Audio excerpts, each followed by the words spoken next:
The following is a presentation of the Matt Talk Podcast Network.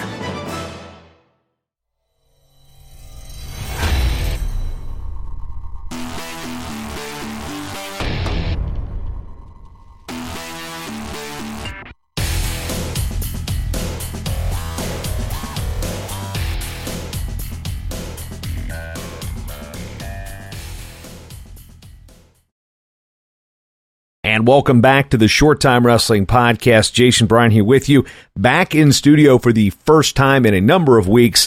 We've been on the road to Stillwater, we've been to Lincoln, we've been to New Jersey, we've had the Final X's are done, the Hall of Fame Honors Weekend's done. So back in studio with a guest today who was actually victorious in Final X. She's actually not in studio. I'm in studio. She is in Iowa City. Her name is Forrest Molinari. She will be on the program just in a bit. We got some housekeeping to get to. As again, it's been a while since I've been in studio with a guest here on Short Time.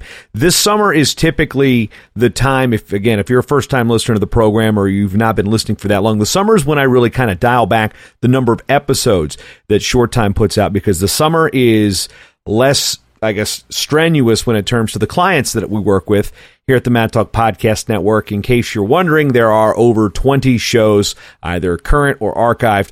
I think it's up to 28 was the last check, or 25 to 28 shows that have been on this network. There's some archive shows you can go back. Anyway, the number of shows is irrelevant. The fact is that the workload during the college wrestling season is more increased. Therefore, I can now have time during the summer months to put a lot of time into the research efforts that I do with the Matt Talk Podcast Network in conjunction with USA Wrestling, the National Wrestling Hall of Fame, and my own personal sick, twisted mind when it comes to digging up historical archives and creating more stats for wrestling.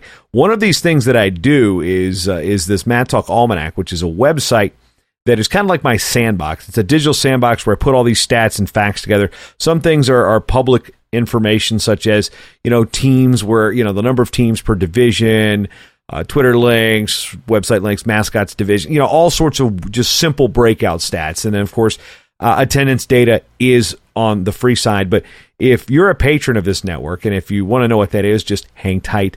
If you like what I do with the network and all the on-demand audio content, again, this is the largest on-demand wrestling audio network in the world. There you cannot find a collection of more shows about college, Olympic, high school wrestling than right here on Matt Talk Online. That being said, some of these shows are crowdfunded. Some of these shows are fan-supported. Those fans are part of what we call the team members here at Matt Talk Online. You can contribute to the network by going to matttalkonline.com/join the team, and certain levels of monthly donation or tip jar, whatever you want to call it, get you access and get you some perks, get you some gear. One of those things is access to the sandbox. Now, this is where you get to see, I've got it password protected, but if you get if you're at a certain level of giving, boom, you get access to all that stats, all those juicy Fargo stats. You get all the NCAA qualifiers, the hometowns of the All-American. You get all sorts of stuff. You can see where my historical database is going as it grows. Right now, I'm pouring through a binder of handwritten hometowns and place winners for the NJCAA National Championships. Right now, I am looking, as we stand on my desk as I record this at 11:19 on June 20th. It is just literally minutes away from my daughter's 7th birthday. National Junior College Wrestling Championships place winners from 1970 in Worthington, Minnesota. Just going through some of these names. I mean, Bob Backlund was on the previous page. There, we've got schools that don't exist anymore. You've got schools that pop up and pop out, and just all sorts of research that you accumulate. It's not just internet searches. Some of these things are from binders. These binders right now are from a guy named Ed Ewalt, who was a longtime coach outside of Chicago. And just the amount of information that's not been digitized. That's one thing I don't get paid to do as part of my job goes. So that's where the patronage comes into play. It's being able to basically justify the time in documenting a lot of this stuff. Because, again, we're wrestling. We're not a sport that's really flush with money for all sorts of projects. So this is where, again, your support has been able to help me basically justify the time in doing these things and being able to work in wrestling. Two people that I want to add to that list of team members are new Nate Nass, who is also a recent nominee for a new media specialist by the National Wrestling Media Association, and Rusty Bourne, a longtime listener and a patron of the program. So those two guys thank you for your support of the program. But again, that's what that type of thing goes to. It's not just a shirt, a draft glass, and some digital fan guides that I put out from Fargo, which has been updated at mattalkonline.com/Fargo guide. These are all things that I put together for the wrestling community, and then they're shared when they're complete. So there's a lot of things that are just works in progress. They've not been written down, or they've been written down, or they would print it. I think Mike Chapman did a book called The Encyclopedia of American Wrestling. It went out of print in like 1988. So things like this did kind of exist at one time, but as the records get there and typos are fixed and hometowns are looked up and records are corrected. I mean, there's hundreds of results from Jay Hammond's database, the late Jay Hammond from his WrestlingStats.com that I've corrected over the years and found, fixes to and things of that nature. And all that stuff takes time. So that's where your patronage goes. Now that's the sales pitch. Okay. MattTalkOnline.com/join the team. In case you're wondering what I'm doing in the summer months. So we'll be going to Fargo, doing a lot of episodes there, but the interviews are not as fast and furious here in the offseason with Short Time. There are other shows. Virginia Tech will still have a show. ODU still have a show. NC State's been putting out good stuff. Matt Boss and Chad Dennis have been doing some really good stuff. They're partnered with Intermat. They're on the network. Track Wrestling. Andy Hamilton and Kyle Klingman have a bunch of stuff. The Countdown to Nur Sultan is a podcast series that I'm narrating for Track Wrestling to kind of get you, the listener, kind of in tune with a historical type of show, or a serial-based kind of show, similar to Little Rock, but not as storytelling. So I'm doing a lot of things. That's really a test show because I've got something that I'm looking to launch. And again, with help of our team members, I'll be able to justify the time on that. But that's going to be coming soon. That's going to be something historical, and that is going to be something that documents the sport like it's never been done before. So if you like that type of stuff, you like the storytelling, the quick hits, the boom, boom, boom, you can just kind of binge it. That's what I'm working on. That's what the summertime is for. Fargo clears up, and then I got some time before we go to the World Championships in Nur Sultan, Kazakhstan. So that's what I got for you. Now we're going to talk with Forrest Molinari. She is a personality unlike any other in the sport of wrestling. 2-time world team member, Benicia, California native, 4-time WCWA All-American. Started her career at Missouri Baptist, finished at King University. We're going to talk about her trip to MoBap. We're going to talk about her trip to Bristol, Tennessee, and we're going to talk about her trip, of course, to Iowa City now with her 5 Hawkeye Wrestling. Well, she's one of 5 Hawkeye Wrestling Club members on the women's side of things. So cue the swoosh. And as always, I'd like to thank you for spending your time with me, because you've always got time for Short Time. Let's meet Snowflake, shall we? All right, I guess the first question I'm going to ask right off the bat is, how did you get in your start in wrestling? So most girls actually have like a brother or like their dad wrestled, and that's how they start wrestling. My story's a little bit different. When I was a freshman in high school, I wanted to play football just because I had grown up playing baseball and all my friends were boys, and so when we were getting into high school, everyone was going to play football too. So I wanted to play football, but I didn't realize how small I was. I was like 95 pounds, like not even 5 foot yet. And so I told the athletic director I want to play football, and he just laughed and was like, no way. So they suggested wrestling instead. And I was like, yeah, sure, like, why not? But I had never even seen like a wrestling mat before. Like, I knew nothing about the sport, but I started wrestling, and that was it. I loved it. I used to get beat up by the boys every day, and I don't know why. I had so much fun, but here I am 10 years later still doing it. Yeah, and so for where you grew up in Benicia, that's San Francisco Bay Area, right? Yeah. So how would you have described the wrestling scene back then when you got into it and realized that you liked the sport? So my sophomore year of high school, which would have been 2011, was the first year they had CIF state sanctioned for girls. So, California was one of the first states to do that. But even in the early days, like my freshman, sophomore year, there was like maybe like 1 or 2 girls at like all the local schools, and then we'd all kind of meet together for a tournament. You know what I mean? It'd be small. But towards like my junior, senior year, once it was sanctioned, like there was a lot more girls. And the girl tournaments, were pretty much every weekend by that point because the numbers were going up. And now looking back at it, I mean, there's schools that have full girls teams. Like the growth has just been tremendous, especially with California being a big wrestling state for women. But yeah, I mean, I wrestled boys a lot, especially in my early years. When you talk about the growth of the CIF and the girls' state tournament there, at what point did you realize that women's wrestling had been a thing for a while? I mean, how did you get a quick history lesson on the sport? Honestly, I didn't really know a whole lot about the history of it until maybe like later into my college years when I started wrestling like USA stuff and realized like women's wrestling was like an Olympic sport and I could go to college for it and I could do it after school too. When I was in high school, I just wanted to wrestle because it was fun, you know what I mean? I didn't realize it would take me through college and into a career now.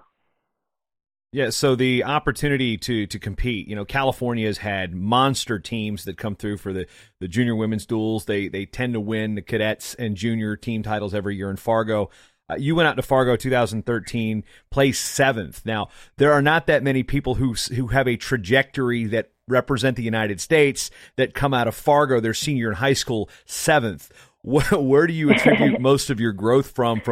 First of all, talk about the experience in Fargo and what that did for you before you even get to your growth. So, like I said, I was really inexperienced in the sport in high school. I didn't even know there was freestyle wrestling. I thought wrestling was only during the winter, like for your high school team. And then there was a coaching staff change between my sophomore and junior years. They're like, no, you can wrestle all year round. And I was like, that's awesome. Like, yeah, for sure. And then through my senior year, once I had wrestled a whole summer of freestyle, they're like, you should go to these national tournaments and, try to win a title or something. And I wasn't very good in high school. Like, I definitely blossomed as a wrestler in college and started learning a lot more about it. But yeah, I mean, I wanted to go, Fargo was like the big tournament to go to. But I really wasn't very good yet. I mean, I was excited just to All-American, 7th. But once I got into college and I got to King, and Jason Mormon worked a lot with me on just teaching me about fundamentals and technique and positioning, just the basic stuff you need to know to wrestle. That's where I think I started really seeing growth. And also just being real hard-headed and stubborn and wanting to get better and, working hard constantly and putting in those extra hours. I think that's where we really started to see a change and getting to go to more USA wrestling stuff, like junior trials and the senior trials and the open, things like that. And just the accumulation of it all is where you really started to see me get on the scene.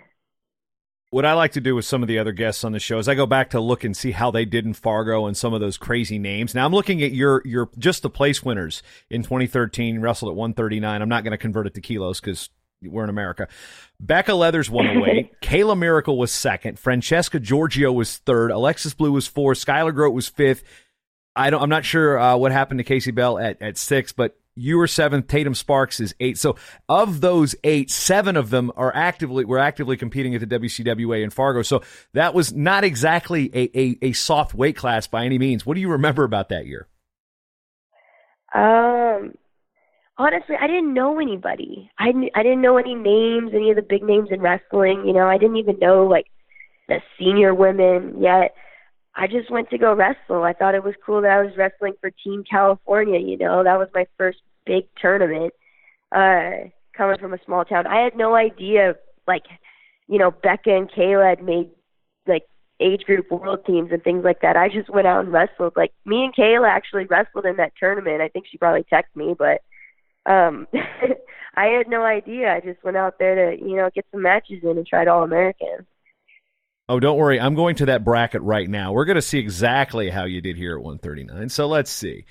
You're at your very it's top. Gonna be rough. The very first name on the bracket, by the way. So you get thrown out there right off the bat. It's okay. So you lost to Francesca Giorgio. This is back when they still had the vertical pairing, so it's not like what they have now. Oh yeah. So you've got you got 2 wins, then you lose to Giorgio. Then let's see, 13th. Yeah, and it looks like Kayla knocked you out, and then so you wrestled Kayla, not Becca. So That was interesting. Yeah. Becca was on the other side. Other names in those draws, just so people have an understanding. Desiree Zavala, she's been pretty good on the college scene. Of course, we mentioned Skylar Grote. I'm just scrolling through, just seeing names that jump out at me. Solon Piercy from Menlo. Okay, yeah, this was a pretty good weight class. And I just mentioned two that didn't place who had pretty good college careers. Now, the opportunity to go to college, you said that you didn't really realize that women's college wrestling was even a thing. So you first end up in St. Louis at Missouri Baptist. What was the driving force to go that route first? So, I mean, I definitely needed a scholarship to go to college, and wrestling was that ticket. So Colby Robinson was the assistant coach at Missouri Baptist at the time, and he had come out to state my senior year, and was recruiting me. And I really liked him. I've still talked to him to this day. Me and him are very close. He's a great coach, great guy. And he was really, I think the reason I wanted to go there, as well as, the fact they were offering me a scholarship. And no one else knew me. I wasn't a name. I wasn't that good yet. So it was go to MoBap or don't sign and not get a scholarship possibly. You know what I mean? So I chose the safe route, and I went to Missouri Baptist, not really knowing a whole lot about good colleges to go to, good coaching, things like that. I was just going off the situation I was in. But he actually ended up leaving right before I got there, and had his own high school program kind of down the street. So, I mean, it was good. It was a good start to get my feet in and become a little more aware of what I wanted to do with my career and where I needed to be. So after that is when I transferred to King. Now, with the women's collegiate wrestling, there aren't giant schools to choose from. People are saying, yeah, I can go to Iowa and major in so many different things. I can go to Oklahoma State and major in these. I can go to Minnesota. There aren't big-time colleges to choose from. So when you're looking at Missouri Baptist, then you're looking to transfer. You've got to pick some really off-the-wall kind of places to go to school. How difficult was it to choose a school when you opted to transfer? Well, once I had a whole year in the WCWA system and I understood how it worked, where the top teams were, after wrestling in nationals, it's obvious who's the best team, and it was King at the time. They had just won their first national title, and they were a dominant force all year. So I sent emails out to a lot of schools just to see if anyone, would even be interested in me. And JM actually texted me within 5 minutes of me emailing him. And then I was kind of set on that. I was they're the top program in the country. They've got national champions there. That's where I want to go, because that's where I'm going to get better. They've got tough girls in that room. If you look at the girls that were in that room when I was there, I mean, just going from the bottom of the lineup up, the Doi twins came in the same time I did. Bree Neal was our 9-pounder, won a national championship. Hannah Gricewood, Sarah Hildebrandt, Amanda Hendy, Julia Salata. Who else was in there?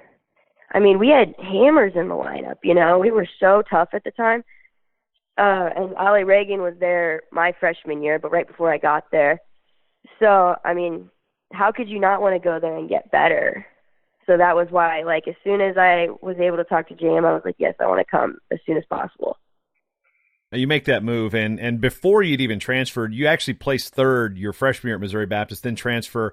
You moved down a weight to 136. Oddly enough, fourth and fifth place match, you beat Giorgio, who had beaten you 2 years prior in Fargo. She was then at Simon Fraser. So there's a clear improvement in your wrestling ability. What do you attribute that to from high school to college, just the first 2 years?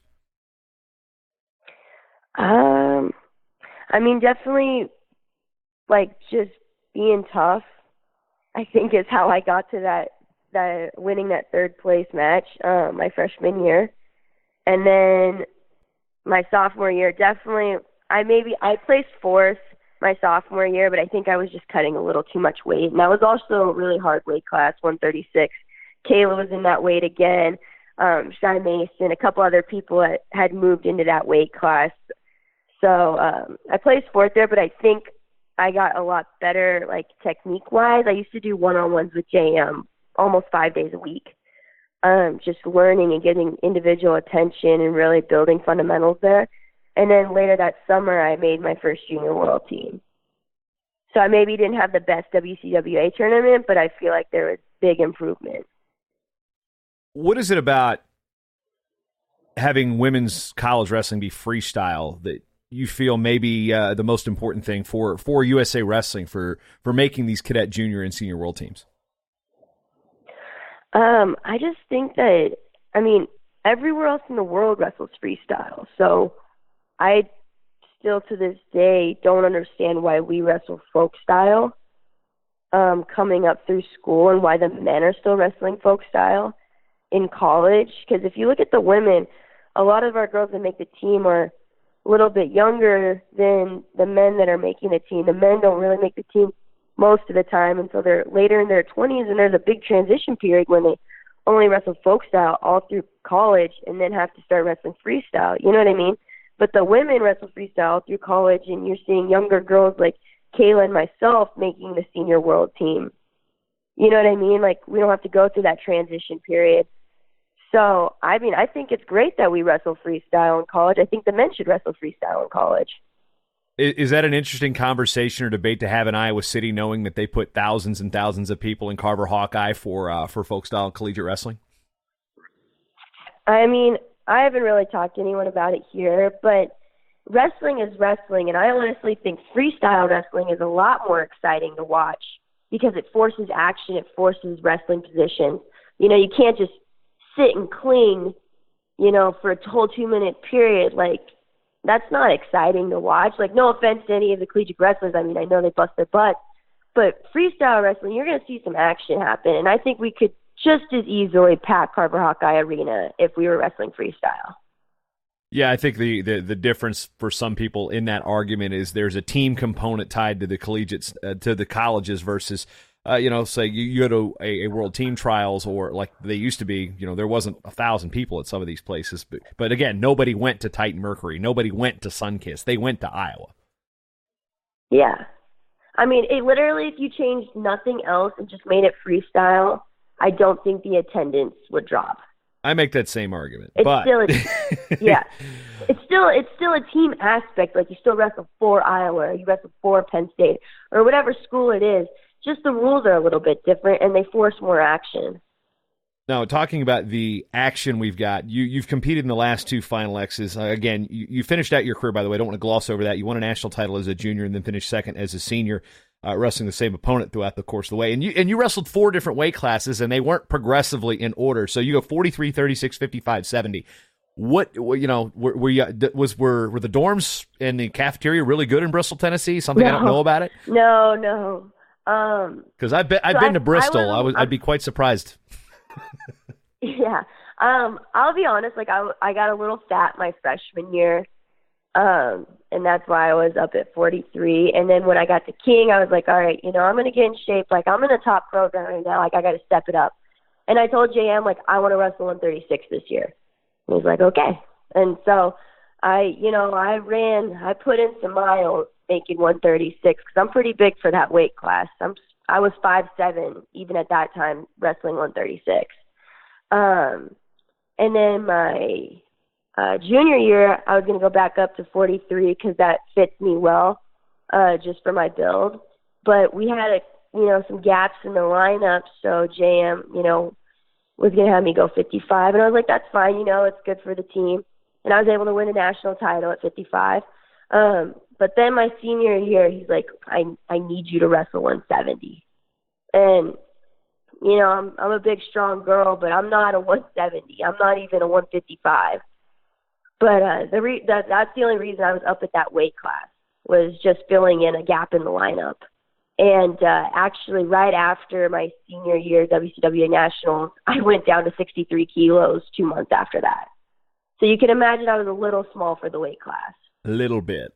Now, just a little bit, yeah. Yeah, post-college. So there's a gap between your graduation from King and your arrival in Iowa City. What were those years like for you? So my first year, after I graduated from King, my first year out of school, I went to the Olympic Training Center, and I was there for pretty much from August to August until I decided to move out to Iowa for this past year. And I think that was another good move for me, just another step in the right direction in progressing my wrestling. And it was helpful, you know. I did live in the dorms, but I had so many resources, like with the cafeteria and the athletic training and things like that. And, you know, coming out of college, you have no money. You know, you're just a kid, you just graduated. So that was really helpful, and just being able to work with Terry Steiner daily. And me and him are really tight, too. So I think that was another good step in the right direction to help me grow as a wrestler. And then once I got a taste of Iowa, I think it was all over. To go back to the training center, having lived out there for a couple of years, the opportunity to go eat at the CAF was great because, as everybody raves about, Pad Thai Tuesdays. How awesome is that? Oh, yeah. Pad Thai Tuesday is always kind of crazy in the CAF. People love it. It is probably, outside of the view of Pikes Peak, the one thing I miss the most about Colorado Springs. Really? Yeah. It's up there. I try to find excuses to go to the training center. Hey, any interviews we need to do down at the OTC today? It's Tuesday. Yeah, that would be the excuse. So shout out to Flower. We'll do it on Tuesdays. Yeah, yeah. We'll do Flower it on is a sweetheart. I love her. She showed up at the Olympics in London as part of the USOC stuff. I'm like, oh my God, they brought Flower. How awesome. I didn't get to see her in Rio. But now, as we're getting back to the move to Iowa, and Lauren Louise was the first one out there, and she'd been out there for a bit, and, you know, with her relationship with Mike DeRoe, even spending some time with Cornell College. But Allie makes the move. And how soon after were you following? I mean, what was the enticement? Where's the sales pitch? Was it from Allie? Was it from Lauren? I mean, how did that whole thing say, all right, well, there's not really a whole lot of women here. How do you end up in Iowa City? Yeah. So it's kind of funny because me and Allie just missed each other at the Olympic Training Center, kind of how we just missed each other at King. So she had been living at the Olympic Training Center, and right when she moved to Iowa is when I moved to the OTC. So, but she didn't have, I mean, besides Lauren, there weren't really any other partners for her here. So she'd come back to the OTC a lot and train with us, and me and her would wrestle almost every day. We just kind of were good partners, and we'd go hard. You know, we were both from King. We had familiar styles.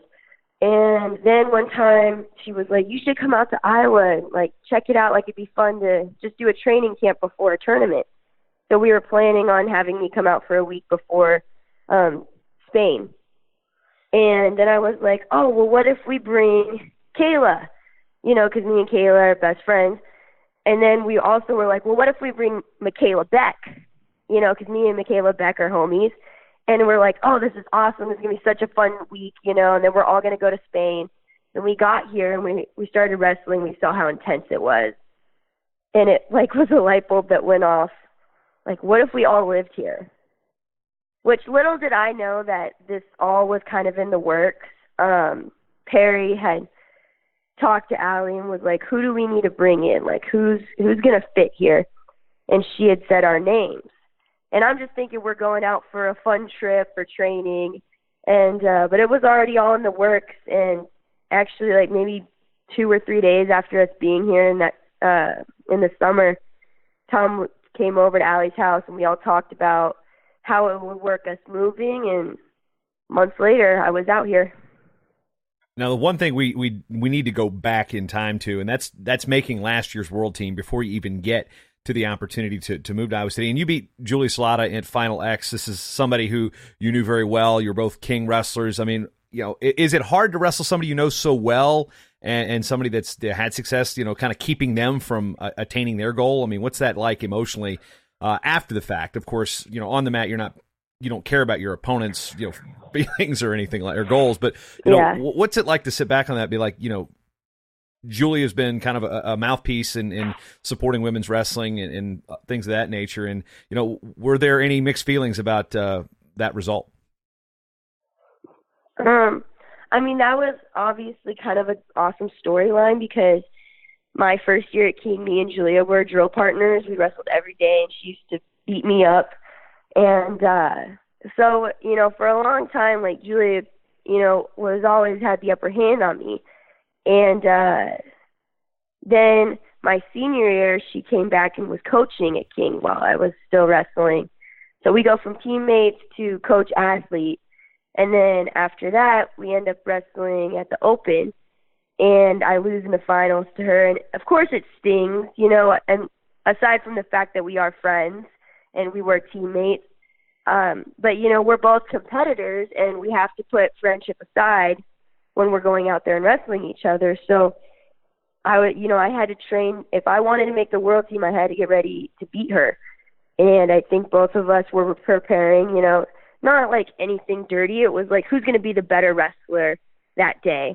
And I think I was just a little more ready to go in that match. And, I never hug people after matches. I don't even really shake hands. I kind of just slap their hand to start the match. But, like, me and Julia hugged after, and she said to me, like, whatever you need for this year, like, I got you. And that's, that's very respectable, and that shows that, we're still friends even to this day, even though we had to knock one of each other off to make the world team last year. Now, the opportunities that have presented themselves since making a world team, you're just short of it, of that medal last year in Budapest. And do you feel like we use the term jump levels probably too much in wrestling, but did you feel like your skill set and your ability jumped levels from the moment you made the world team to the time you represented the U.S. in Budapest? I wouldn't say jumped levels. I am from that time period. I think I've jumped levels from championships last year to right now. And the things that I've learned while being in Iowa and techniques that I've worked on in match strategy. I think, if I had done a couple things differently right before World Championships, I would have been able to secure that medal. And just having maybe a little bit different mindset like I do right now. I'll be honest, I had a bad weight cut too. And it's not an excuse, but it's like if I had done a few little things correctly, I definitely believe I would have had that bronze medal and not, like a 1-1 match. And that's just on me, and that had to be a really tough learning experience. But looking from how I wrestled there to how I wrestle now, I got in on a lot of shots and didn't finish. And now, I work constantly on finishing 1,000 different ways on my single legs and wherever I'm in on the leg. So I think I've made, jumps in my wrestling from that point to now. And I'm really excited to see it come out at the World Championships this year. So last year you have an opportunity to face a teammate, a coach, a friend. This year you had a scrap with Maya Nelson, a past junior world champion, and there was some chippiness there in that match. I mean, you gave her props after the match for being a fierce competitor, and is that something that you guys just kind of had this rivalry budding, or is it something there? It was just the heat of the moment with the match. I mean, I wrestled Maya, I think in 2017 trials, and she beat me like 4-0 or 4-1, something like that. And then we hadn't wrestled again all the way until this year. I wrestled her in Bulgaria and won a close match, and then we wrestled again at the Open and won that match as well. So going into it, I had those 2 wins just from this year. But me and Maya had always been cool before that. Like, there was never a rivalry, I would say, or even close to one. We weren't really in the same weight class most of the time until this year. But I mean, she's a junior world champ. She's tough if you do that. So I knew it was going to be a tough match, and I knew I needed to be on my game. In the first match, I just think my emotions, like, I was so excited to wrestle at Rutgers and just the environment. I kind of just let my emotions start flying, and I wasn't sticking to the game plan. I wasn't in position. You know what I mean? So after losing that first match, I just got really mad, which you could see from all the pictures that got posted. I don't like getting taken down, and I especially don't like losing on top of that. So, I was able to refocus and get the job done. But I think the chippiness just came from just both of us wanting to be on the team so badly. Yeah, it was definitely a physical match to the point where, it definitely got some, even the fans noticed how chippy that was. It was a good old-fashioned, New Jersey brawl out there. And I want to discuss what adjustments get made from 30 minutes to 30 minutes. You had 3 bouts. a lot is talked about Mark Perry's ability to analyze film, but how much does your staff, does Coach Perry and yourself, you get in that 30 minutes between to make adjustments? I mean, is that enough time to really cool down, get your head reset, and actually go over things to fix for the next match? I honestly don't think it's really a technical adjustment that needs to be made, because with how Final X is, you've been preparing for one opponent for weeks. You know what I mean? You know what they do. You've studied film. You know what the game plan is. It's more of a mental thing, and a lot of people just have a hard time being able to let go of, if you lost the first match, being able to let go of that and just, step forward. I said in my interview, and Terry said this in the room, the next match in front of you is the most important match. So after losing that first one, I couldn't already be looking to the third match. I had to be looking at the one right in front of me. And it was just getting your mind right and listening to what Perry said, listening to what Tom had to say. Like, I called him on the phone, and just getting ready to go. I don't want to say I was like not ready to go that first match. It just didn't stick to the game plan. I wasn't wrestling tight. But I made sure I was ready to go that second one. And I executed the game plan.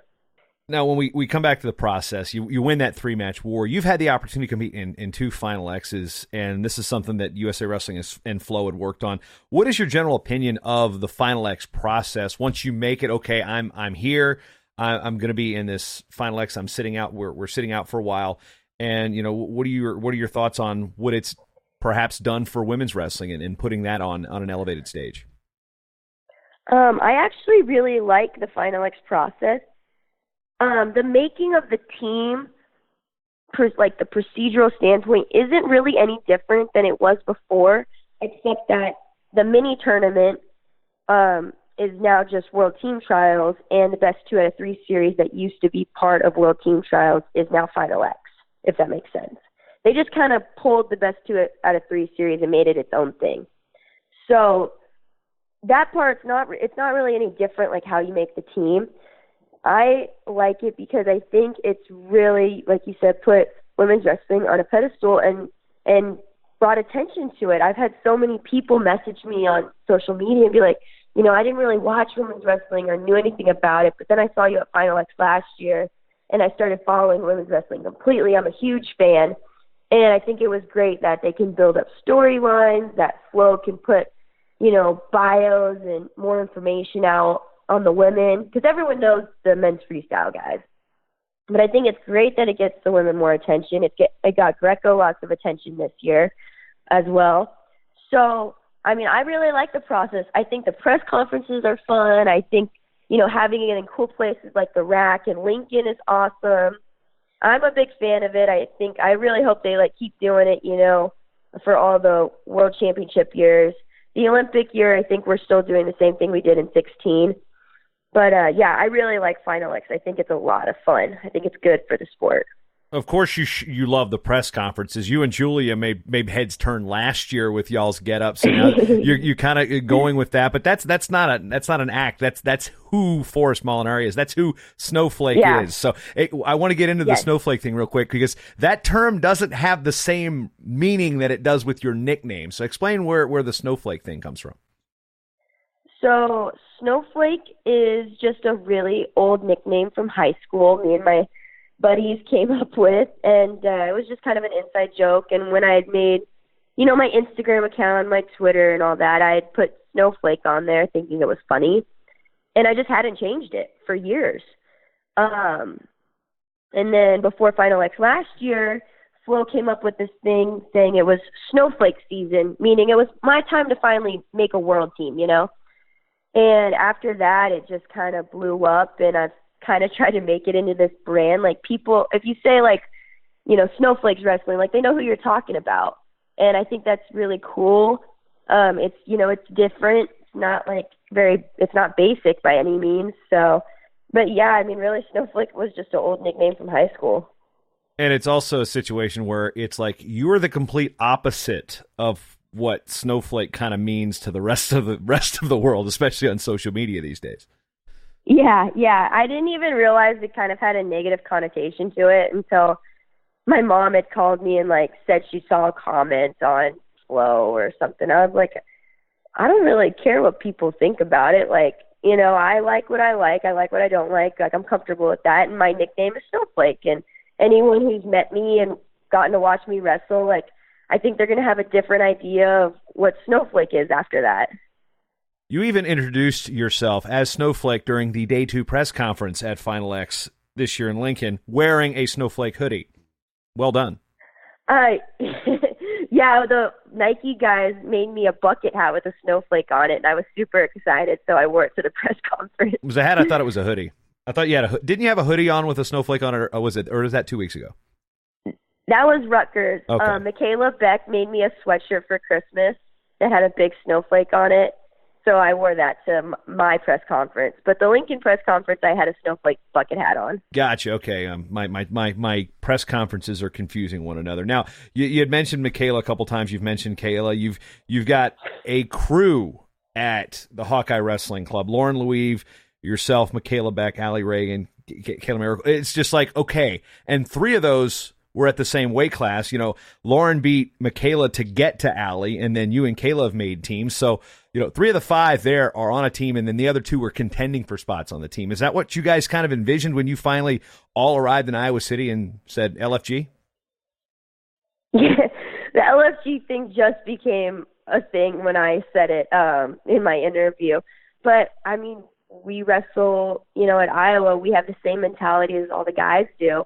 And it's to go out there and dominate and be the best. And, yeah, I know, like, Lauren and Michaela and Allie were all at the same weight, but Michaela's big goal this year and what we all wanted for her was to make the junior world team.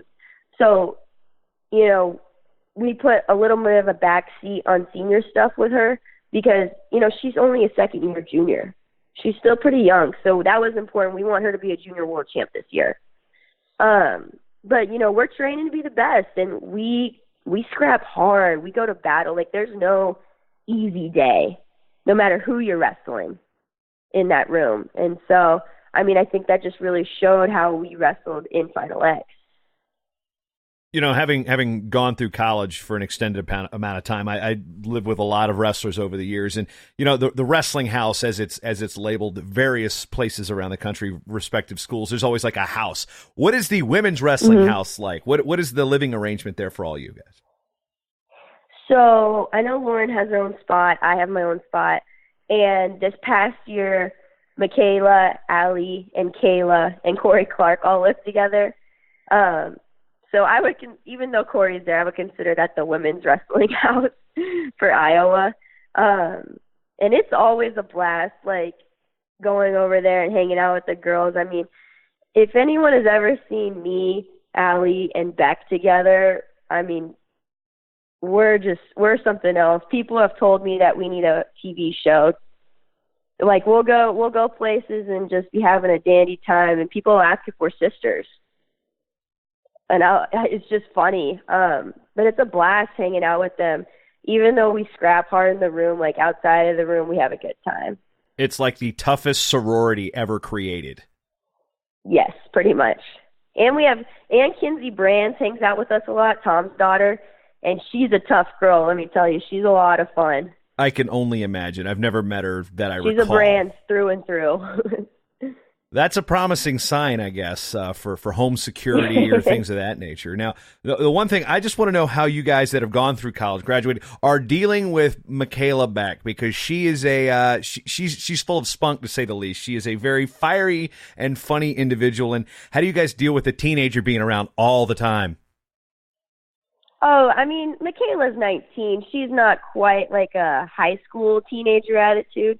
And I would say Michaela, you know, is in a lot of ways mature for her age. So, yeah, she's the baby of the group, but she's still, you know, my teammate. She's pretty much my sister. Like, she's so much fun to have around. It's always entertaining. Anyone that's seen her Instagram story, I mean, you're just getting a little snapshot of what she's like all the time. Yeah, the cat stuff, I'm just curious, you know. Oh, by the way, Allie got called a cat lady at the press She conference. did. Yeah. But Allie, a little bit, is kind of a cat lady. She loves her 2 cats. 2 cats, because I know Hildebrand has her cat videos as well. Because I don't know, is that a king thing? I don't know. I don't even know. I think cats are just a little bit easier to have than dogs because you can leave them for, like 2 days, 3 days, and they're okay. They kind of take care of themselves. And dogs, when you have a dog and we travel as much as we do, you got to find someone to watch them constantly. So I think cats are just a little bit easier pet because they're so independent. I want to shift things back over to the world of women's wrestling in regards to the recommendation from the NCAA that women's wrestling be listed as an emerging sport. You wrestled at Missouri Baptist, which is an NAIA school. King University started as an NAIA school. Now they're an NCAA Division II program, and there are benchmarks that women's wrestling at the NCAA schools need to hit to become an emerging sport. When you heard the recommendation, how big of a deal was that to you? And do you think it's, how soon do you think this is going to be a reality where girls are going to definitely have an aspiration to win an NCAA title as well as a world title? So I don't know all the benchmarks that you have to hit to be an NCAA sport. If I had to guess, this is just a really rough guess. I don't have a whole lot to back it up, but I would think maybe 2021 school year, 21-22 is where we're going to see NCAA legit add women's wrestling.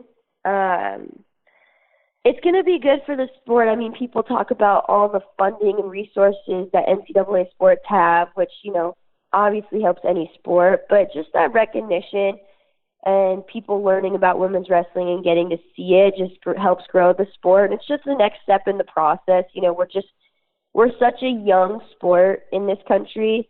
It hasn't really been around too long, 30 years, maybe 20 years. So it's just the next step, and, that's going to present its own problems when we do become NCAA because, it's a growing process. It'll help fix some problems we have now. It'll create new ones. But you just keep working through it, and you keep growing the sport, and numbers will go up. The level of competition goes up. It makes our athletes better. It'll make our world teams better, and, it'll just help from the bottom up. What about the rise in all these high school states Arkansas just approved girls high school wrestling. Arkansas, they didn't even have boys high school wrestling 10 years ago. That's got to make you feel good. Oh, yeah. That's awesome. And that's just another part of the growing process and helping women have that opportunity in high school to wrestle and compete for a state title. That's so cool. I know California girls state, I remember going, and it was tough. That gym, we still had it in a gym. It wasn't in the arena yet when I was in high school. And it'd be packed in there, and it was tough. We had some hammers come out of California during that time period too. So just seeing it at all the state levels, we'll have 50 states, I think, in no time with sanctioned girls wrestling in high school. And that's just going to help further promote it at the NCAA level and, then the world level. We're getting close to the point that I make the joke that nobody's grandma wrestled because the sport isn't that old. Although we're starting to get to where those first pioneers in the late 80s and early 90s are starting to have kids who are old enough that it's there might be a grandma out there that wrestled, whereas the men have had, my grandfather was an NCAA champ in the 60s, and his dad wrestled at so-and-so, and the NCAA wrestling for the men go all the way back to the 1920s, so they're looking at almost 100 years of wrestling, and women's wrestling is looking at, from the college level, about 16 or 17, and internationally just 30. So where do you think women's wrestling on the college level is going to be in 30 years? In 30 years, shoot. We're going to be NCAA sport. We're going to have a crazy, awesome NCAA national tournament. We'll hopefully have a Big Ten tournament and all those cool regionals and things like that. It's going to be huge. I really think it will be. Hopefully, they'll stream duels live on TV and we'll have sold-out arenas just to watch a women's duel in college. It'd be awesome. Now, as we go to a couple of the most unique places, you're from the Bay Area, small town Bay Area, then you went to Bristol, Tennessee, which is on the Virginia-Tennessee line. I've driven through it. It's being a Virginia native, that is out there. That's like 8 hours from where I'm from, and I'm still in Virginia. What is the most unique and fun thing you discovered about Bristol, Tennessee? So especially growing up in the Bay Area, right, when I moved to Tennessee, all these like stereotypes I'd kind of heard about the South were true. Like, tread lightly, Forrest, tread lightly. No, it was continue. good things though. I loved living out there. I mean, I lived 10 minutes from the NASCAR track in Bristol, and race weekend was like the funnest weekend of the year. Everyone likes Mountain Dew. I don't know why, but because it was invented in Marion, which is up the road. So in Virginia. I mean, their sweet tea is unmatched. Their sweet tea in the South is phenomenal. The people, like, just good Southern hospitality, all those things. Like, it was just so different than the Bay Area. But I had an awesome time there. I embraced it for sure. I have nothing bad to say about it. I loved it down there. Yeah, Bristol, because Mountain Dew is formulated, I believe, in Marion. I believe the concoction was invented in my hometown, go figure, which is on the other side of the state. There is some argument about the origins of Mountain Dew, but I know Marion does stake a claim, as does my hometown of Poquoson on the other side of the state. Now, were you there at the time when Virginia Tech had the football game on the infield at the racetrack? I was there. That's crazy. I mean, I don't think I attended the game, if I'm remembering correctly. I did go to the Kenny Chesney concert for my birthday, which was awesome. I can only imagine that place was sold out for Kenny Chesney. Oh, my gosh. I couldn't believe how many people were there. It was like having a whole nother race weekend when they had the football game on the racetrack. I mean, it was a historical moment. It was such a good game. It was so cool. You know, the town was buzzing. It was a lot of fun. Now, I'm going to ask you the same question about Iowa City because, again, you'd gone from the Bay Area to Bristol to Iowa City. Same question. Another huge culture change. I have never lived somewhere where wrestling was, so big and part of the community. So to get to live in a place like this, I mean, that's just a whole nother motivation to win, and represent Iowa wrestling, like such a historic program. I get to work with Tom and Terry every day, and Mark Perry, who's like a wrestling genius. And I take a lot of pride in calling myself a Hawkeye now. I maybe, didn't grow up in a family that was like all Hawkeyes, but I wear my HWC singlet just as proudly as people who have been Hawkeyes for generations. I mean, this place is amazing.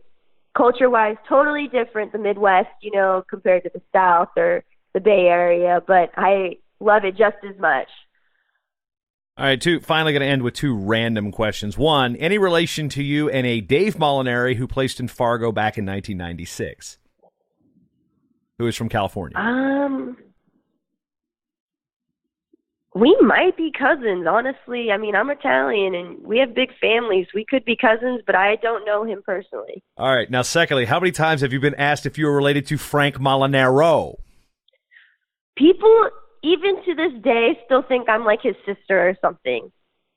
And they'll call me Forrest Molinaro, and I'm like, that's not my name. My name is Forrest Molinari. I don't think we're related at all. It's just a really similar last name. Yeah, it's one of those like, hey, it's who's wrestling? It's that Molinaro girl. Any relation to the kid that wrestled at Penn State? Yeah, I think they might be related. No, it's like one of those. Yeah. I get asked if we're siblings all the time. So moving forward, you're getting ready for what used to be Astana, now Nur Sultan. What's the training schedule look like for you for the next couple months as we build up to Kazakhstan 2019? Crazy. This time of the year, once the world team is set, is always packed with camps and tournaments. I'm in Iowa right now, getting ready to go to Turkey for the last ranking tournament of the year. Hopefully win that and get into the number 2 spot for the rankings before heading to the World Championships. And then another training session here in Iowa. We'll have World Team Camp at the OTC. I think I'm going to go to Poland and get one more tournament in and have a training camp there. I know there's a camp in Japan that everyone's going to. You know, Beck's going to have Junior Worlds in August that she's getting ready for. We'll have our training acclimation camp in Sicily, Italy, which I can't wait for. My family was from Sicily, so that's going to be awesome for me. And then we'll head over to Kazakhstan and get the job done. Yeah, I could definitely think of worse places for training camp than Sicily. I know, for real, right? People go on vacation there. Yeah, I think Slay used to joke. He's like, man, if we go can we go somewhere other than Belarus, please? At least the men's freestyle team had those acclimation camps in Minsk so many times. He goes, I'm so sick of Minsk. But yeah, Sicily is going to be awesome. So I'm very excited for the rest of the year and just to get ready to go. All right, I'm sure you've got already a pretty profound and vocal following on social media, but if they are not aware of it, how can they follow you on your various social media platforms and get a glimpse into the life of Snowflake?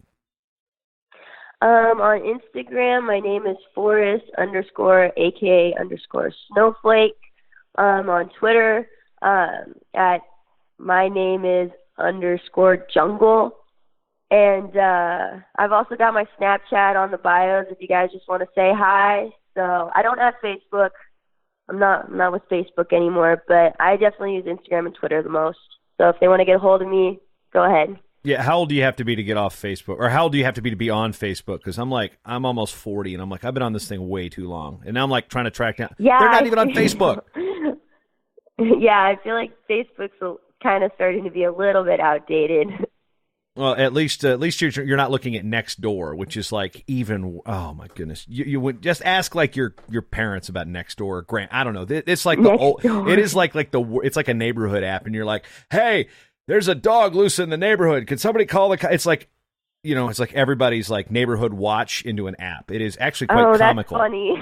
Actually, you should follow Best of Nextdoor on Twitter. That will actually get you the understanding of how bad it really is. But anyway. And gotcha. Again, my name is _jungle, whatever. Let's see. My name is _jungle. Yeah, and the jungle is a playoff of the Forrest name, as you told me in Lincoln. Yes. Trees, forest, jungle. Got it. Don't need a long, intricate response on that one. That one's pretty simple. All right, Forrest. Well, good luck to you down the line. It's very engaging and interesting conversation. So, LFG, right? Awesome. LFG, man.